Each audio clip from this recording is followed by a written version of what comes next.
Hi viewers, మనం వచ్చేసి 6వ తరగతి తమిళనాడు గవర్నమెంట్ తెలుగు మీడియము చూస్తూ ఉన్నాము. గద్య భాగము తెలుగు భాష గురించి తెలుసుకోబోతున్నాము.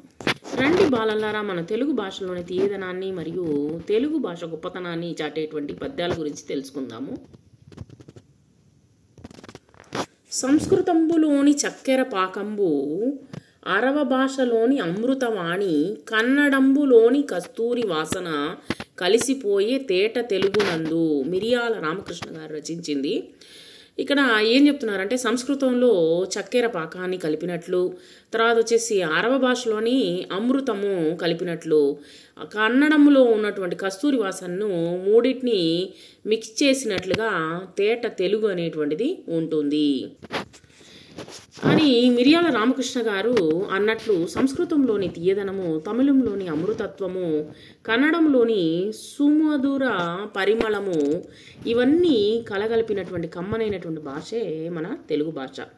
భారతదేశంలోని అతి ప్రాచీన భాషల్లో తెలుగు కూడా ఒకటి.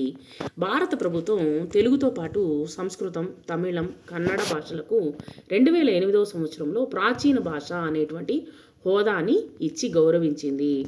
మన ప్రాచీన భాష అంటే చాలా పాతకాలపు భాష అని అర్థం అనమాట. మన భారతదేశంలోనే హిందీకి తర్వాత ఎక్కువ మంది మాట్లాడేటువంటి భాష తెలుగు అనమాట. ఆంధ్రప్రదేశ్ మరియు తెలంగాణ రాష్ట్రాల్లో తెలుగు అధికార భాషగా వెలుగొందుచున్నది. తర్వాత వచ్చేసి ఆంధ్రప్రదేశ్ తర్వాత తెలుగు వాళ్ళే ఎక్కువగా పుదుచ్చేరి, తమిళనాడు, కర్ణాటక, మహారాష్ట్ర, ఒరిస్సా, ఛత్తీస్గఢ్ రాష్ట్రాల్లో కూడా ఎక్కువగా మాట్లాడుతున్నారు. తెలుగు భాషను మాతృభాషగా కలిగిన వారు ప్రపంచవ్యాప్తంగా అనేకులు ఉన్నారు.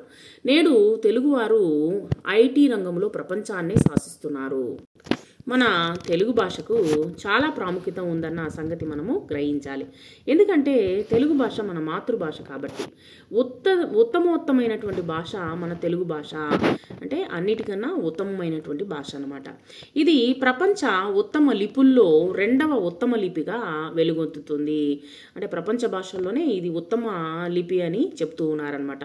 తెలుగు భాష ద్రావిడ భాష కుటుంబానికి చెందిందనమాట. ఇది ద్రావిడ భాషల్లో ప్రత్యేకతను పొందినటువంటి అతి ముఖ్యమైనటువంటి మధుర భాష వన్నెకెక్కిందనమాట. తెలుగు భాషా మాధుర్యాన్ని గురించి పలువురు భాషావేత్తలు అంటే భాషకి బాగా ప్రాముఖ్యం ఇచ్చేటువంటి వాళ్ళు, తర్వాత వచ్చేసి దాంట్లో ఆరితేరినటువంటి వాళ్ళని భాషావేత్తలు అని అంటారు. తమ అభిప్రాయాలను వెలిబుచ్చారనమాట. సాహిత్య సమరాంగణ చక్రవర్తి, కళాప్రపూర్ణ, కళాపోషకుడైనటువంటి శ్రీకృష్ణదేవరాయలు కూడా దేశ భాషలందు తెలుగు లెస్స అని, తమిళ జాతీయ కవి అయినటువంటి సుబ్రహ్మణ్య భారతి గారు కూడా వచ్చేసి సుందర తెలుగు అని ఇటలీ దేశస్థుడైనటువంటి Niccolo Conti the Italian of the East అని తెలుగు భాషని ప్రశంసించారు. తెలుగు భాష తెలుగు, ఆంధ్రము అను పలు పేర్లతో పిలువబడుతుంది. ప్రపంచంలోని కోట్లాది మంది ప్రజలు మన్ననలను పొందినటువంటి జీవభాష మన తెలుగు భాష. సంగీతానికి, మంత్రోపదేశానికి చాలా అనుకూలమైనటువంటి భాష అనమాట. ఈయన సుబ్రహ్మణ్య భారతి గారు.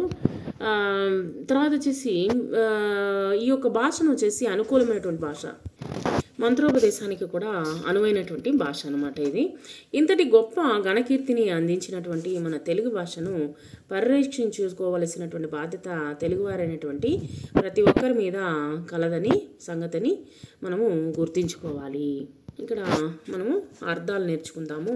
మన్నన అంటే పొగడ్డం అనమాట. వాణి అంటే పలుకు, సుందరం అందం, జీవద్భాష జీవం గల భాష, ప్రాశస్త్యం అంటే గొప్పతనము, కస్తూరి అంటే సువాసన మంచి వాసన, మాధుర్యం అంటే తీయదనము.